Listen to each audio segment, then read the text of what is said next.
Hi everyone, welcome back to this series. So I'm going to redo my float video just because there are a few things that I didn't actually know at the time. Sometimes you can't find every piece of information about Zig because there aren't too many tutorials. So first of all, we have the float types, which are just simply F16, F32, F64, F80, and F128, F128. These are simply just the amount of bits and how accurate they are. So the less bits you use, the less accurate it will be. And it depends on what you need, really. I'd probably recommend F64, but you can choose, it's your choice. Here I'll just print this. Got this done, I've just got to, at the end, we'll give that to go. Alright, so if you just print it like this, just simply just put it into the print, then it will print it in scientific notation. So it'll have these E0s at the end. If you want to print it normally without that, then you have to put a D in the print. So you put a D here, and that will print it in decimal format. If you want to choose the amount of decimal places, then you do this thing D colon dot 2, and this will choose 2 decimal places. So you could put this to anything you want. You could put it to 10 if you want.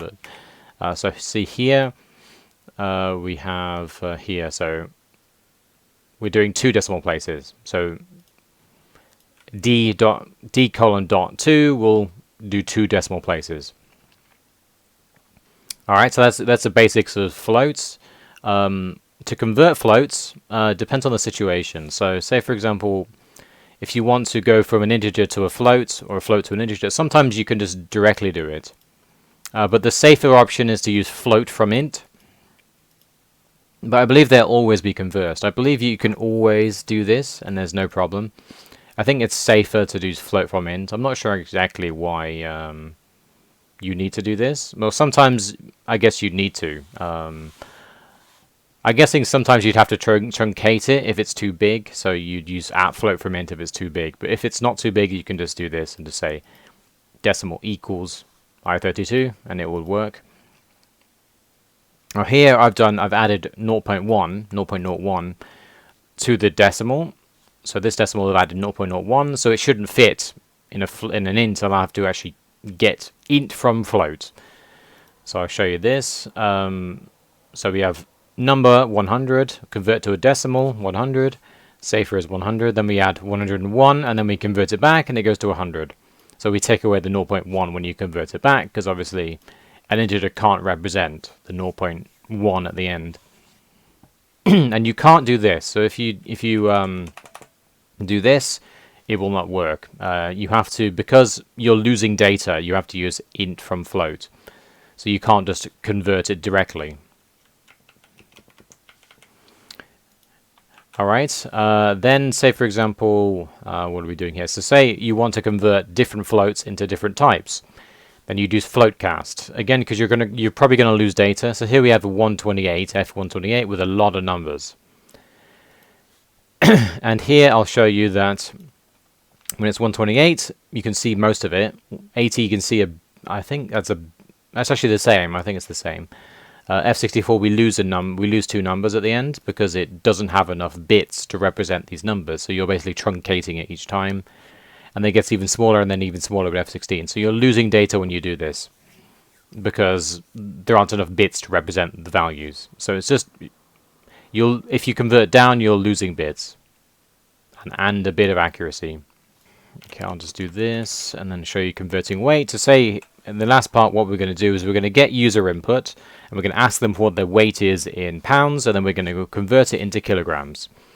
So I'll just go through the code. We have kilograms in a pound, just a constant. We have the std in to get the user input. The fixed buffer allocator to save the user input somewhere. Then, so what is your weight in pounds? And then we get whatever that is and put that in user input. I'm just going to make this, I believe I can make this constant.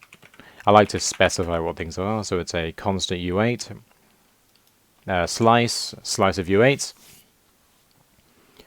Trimmed input. So what we need to do here, we need to trim the input, because if you have a like a new line character or a space, it can cause issues when you parse, because it's like an invalid character. So you need to get rid of the tabs, the new line characters, and the spaces. That's what we're doing with std.mem.trim. We're just removing those characters. Then we parse the float, and parsing can return an error. If you see here, parse float error. So we have to use catch error, and then we return if it's an error. So just error parsing float. And then if it's successful, then we convert it. Kilogram conversion equals weight times kilograms and pounds, and then we just print it with that. I'll show you what this looks like.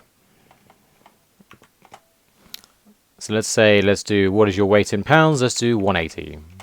It says your weight in kilograms is 81.64656. So that's the basics of floats. It's not too complicated. Just depends on the size you want, depends on the accuracy, and if you want to print the floats in decimal format, use D here. But that's pretty much it. Let me know if you have any questions. See you guys next time.